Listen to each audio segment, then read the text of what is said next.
Talking Mariners, joining us now on the Emerald Queen Casino Sportsbook Hotline, ESPN's David Schoenfield. David, how's it going? I'm good. As you might remember, I'm from Seattle, so I'm with all of you. I watch a lot of Mariners, and I'm not liking what I've been seeing this year. I know. It's tough. I mean, outside of the one of us chant that I was about to start, let's talk about what's going on. We just had a lot of callers on, and we were all trying to figure out, like, what's the solution? Like, what do we do? You know what I mean? We're almost to Memorial Day. You can't go backwards in time to free agency, so what do you do? David, do you start looking at the players they already have as part of the issue? Well, look, the solution has to come from within, and I guess the easiest way to do this, look at last year and what was Seattle's record at this point, right? They were under 500 until they had that. How long was that winning streak last year, 14, right? 14. So remember, it wasn't until, middle, late June that they really kicked into gear last year.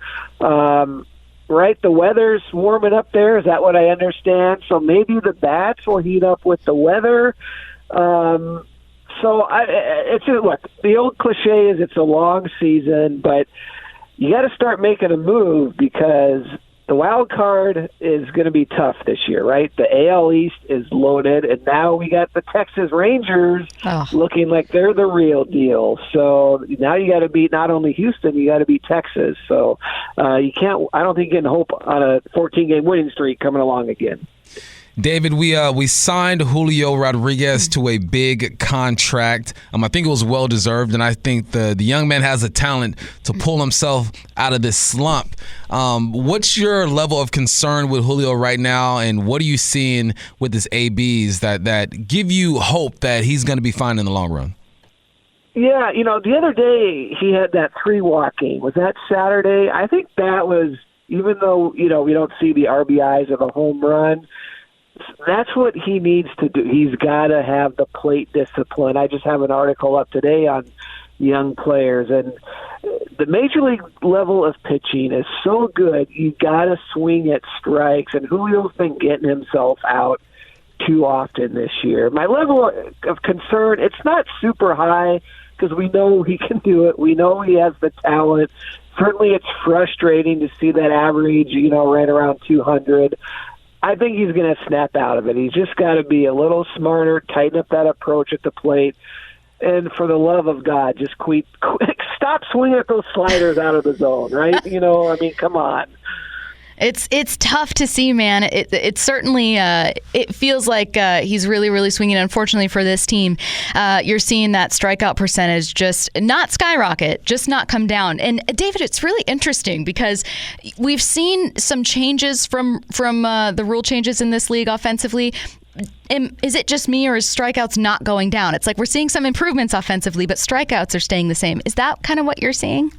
Yeah, I think they're up very slightly, if I'm not mistaken. Yeah, look, some of the rules changes have certainly helped. Pace of game, obviously.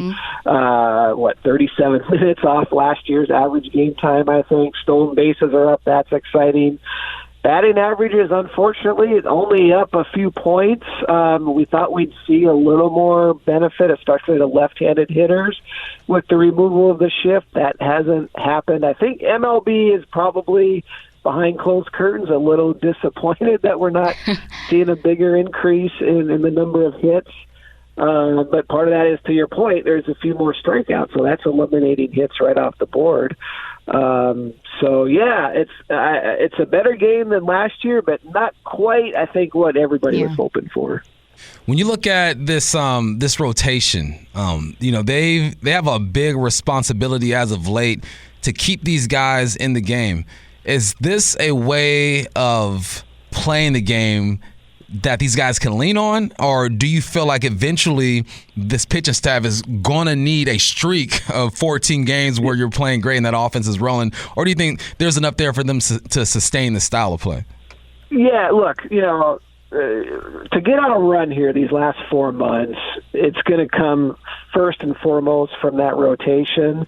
We're losing Robbie Ray was a big loss, but look, Bryce Miller looks pretty phenomenal, right? Right. We've seen Luis Castillo he's had a couple of rocky starts, a little inconsistent, but overall You got to like what he's done. Obviously, George Kirby, as many of us thought, we thought he would take it to the next level this year. He's doing that.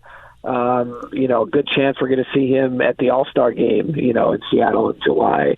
The problem, Marco Gonzalez, look, he's your number 5 starter. As far as number 5 starter goes, it's okay. Logan Gilbert's fine. So, look, I think there's a little more in Gilbert, a little more in Castillo overall from what we've seen. And throw that in there with Kirby and Miller. That's a really good foursome. But, yeah, those guys are going to have to throw out a lot of 6 and 7 and even give me some 8-inning starts because we know this bullpen isn't as deep as last year. So the starters are going to have to carry the load, absolutely. We're talking with ESPN's David Schoenfield right now on the Emerald Queen Casino Sportsbook Hotline. And David, you had a really fascinating column that came out recently through ESPN, and it was a point that I had never considered, but you talked about the schedule changes and how that's affecting the win-loss records. And this is especially important for Mariners fans, listen up, the American League, because there's some American League teams that are benefiting. Can you tell us what you found? Yeah, it's just more, we have the more balanced schedule this year, so fewer games within the division. It's more just how the schedule lands. Tampa Bay, we know, got off to that great start in April, basically playing all sub-500 teams. So it's more looking where every team is at in their schedule, and I don't have Seattle's in front of me. Mm-hmm. Obviously, you're playing the A's. Let's face it, you got to sweep the A's. As bad as they are, usually any series you're like, okay, 2 out of 3 is what we want. You want to sweep the A's because everybody else is sweeping the A's. But then if you're facing if you're going into a series, say it's a slate of games against the AL Central, which is clearly the weakest division in baseball, you have to clean up. If you're playing the White Sox and the Royals and even Cleveland, Seattle's already played a lot against Cleveland, but you got to clean up against the AL Central. And then when you're playing the AL East, hold your own. We saw the NL East. We saw Braves are a good team. They took 2 out of 3. But when you're playing those weak teams, you can't think 2 out of 3. You got to be thinking sweep when you're under 500.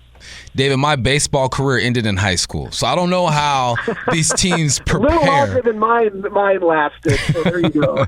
So I just don't know how these teams prepare for these pitchers. You mentioned, right? They're seeing a lot more pitchers than they normally see throughout a year. Yep. Is there something? Or how has that changed the way? How do you think that's changed the way that the organization gets these guys to prepare for these teams? It's hard. Look, we can talk about, Ted Williams hit 406 back in the day. He wasn't facing these guys. Mm-hmm. We see, the quality of stuff, it's just absurd. And then, the starter goes 6 or 5, they bring in all these relievers, throwing 95 plus, they're designing these, sweepers and their high-tech pitching labs. Yeah, I was up in Boston talking to some guys from Cleveland recently, and Josh Bell is just like, here's the thing.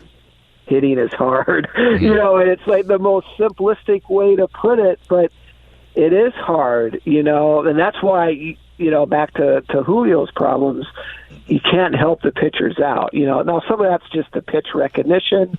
Some of it, what does this pitcher throw, in specific counts? And teams, they help the hitters. All the hitters know what pitchers' tendencies are, but it's easy to know, harder to execute because, we see it day to day. The level of pitching is incredible right now. Hey, David, I wanted to kind of lean into your history with Seattle and being a Mariners fan. It's not often that we talk with people who are nationally recognized who also know a lot about the Mariners. You know what I mean? Like, there's not a ton of people that are Mariners fans who were like, oh my God, we got ESPN's David Schoenfield. And so I did want to lean into that for a minute. One of the conversations, I mentioned we had callers in, and someone mentioned that there was an older fan in front of him at the game in which Seattle broke the drought that turned around with tears in his eyes. And there really is this kind of like unique, like pained legacy when it comes to Mariners fans in terms of just the turmoil they've gone through, the bad luck they've gone through. Like, have you ever had conversations with people who are like, hey, why did the Mariners, why was the drought? What's with this organization? Have you ever had those conversations? Well, believe me, I'm on a my Seattle text chain, with some old friends, and believe me, we go. The other night somebody sent me a video of Adam Frazier hitting a home run for the Orioles. Like, he's doing okay this year, better than he did in Seattle. Yeah. But why don't whenever we sign somebody, right? I say we, he stinks since he was good before. He comes here, he doesn't hit, then he goes somewhere else and he starts hitting. Although I'll point out, Jesse Winker is not hitting in Milwaukee. Look, I think nationally, I think the suffering of Seattle Mariners fans actually is a little underrated, because you always hear about, the Cleveland Browns. I'm out in Connecticut. We hear the New York Knicks just lost in the playoffs. The Knicks haven't won a title since 1973. So you do hear, Buffalo Bills, obviously. So you do seem to hear a little more about those teams than Seattle. But look, it's been no World Series, right? Every other team, right? Every other team's been to a World Series. Yeah, there is no since. It's just ever. A couple Padres have never won. The Brewers have never won, of course. We know where the Brewers started, in Seattle, right? So maybe they carried that cloud with them to Milwaukee all these years. Yeah, so it goes on. Yeah, I think Mariners fans, they need a little more respect for all the suffering they've endured for 40-plus years now, for sure. David, a lot of our listeners text in, they miss Carlos Santana. And the reason why they miss him is because they felt like, he was, sounds like the catalyst to that 14-game win streak. You bring him on, they start winning a bunch of games. Yeah. He's got some clutch hits against Toronto. What does a veteran who doesn't really produce that much but has the experience of the ups and downs of a major league season bring to a team? And do you see someone on this roster that can be that guy for the Mariners? It's a good question. You never know, because it's always one of those after-the-fact evaluations. Oh, we bring him in and we started winning, so let's give him some credit. But, before that, he was with Kansas City. They didn't win, with Carlos Santana on the team. So it's hard. Right. It's hard to evaluate that, but you never know. Like, was he a big brother to Julio, right? It was their connection maybe he made there. So a young teammate, especially somebody from the same, background. I know Julio obviously, speaks English, but, you want to have that guy speaking Spanish. That helps, So no doubt. I think it's more, I'm working on a piece on how a lot of teams get no production from designated hitter, and that the Mariners have gone, ever since they lost Nelson and Cruz, they've gone down that road of like, why won't they sign a designated hitter? J.D. Martinez was out there, Justin Turner, and I know, Stacey, we can't go back and relive free agency, but Santana, he wasn't great last year, but at least he gave them a little something, right? And had some clutch hits. I don't think Seattle's getting anything from DH, right now, and that's hurting a little bit. The DH conversation has remained one that I'm fascinated by, so you guys keep your eyes open for David's column. Do you know when is it still work in progress? Do you know when people can find that one? Must be, I don't think it's, I haven't even written all of it yet, so it must be ready next week. I have to look at my everyone, calendar. Keep your eyes peeled, because I know that has been one of the top topics here in Seattle, and I'm sure it will be a fascinating read for everyone. He is ESPN's... Well, weave that into my piece, that Seattle radio host confirm what I believe I felt, He is ESPN's David Schoenfield. And David, we have so loved having you on. I wish that we had a fun win streak to talk about, but maybe when Julio starts taking off and when we start getting into a really fascinating playoff race in the American League, we can bring you back and talk about this team here. Let's do it. Let's hope so. Thanks for having me on.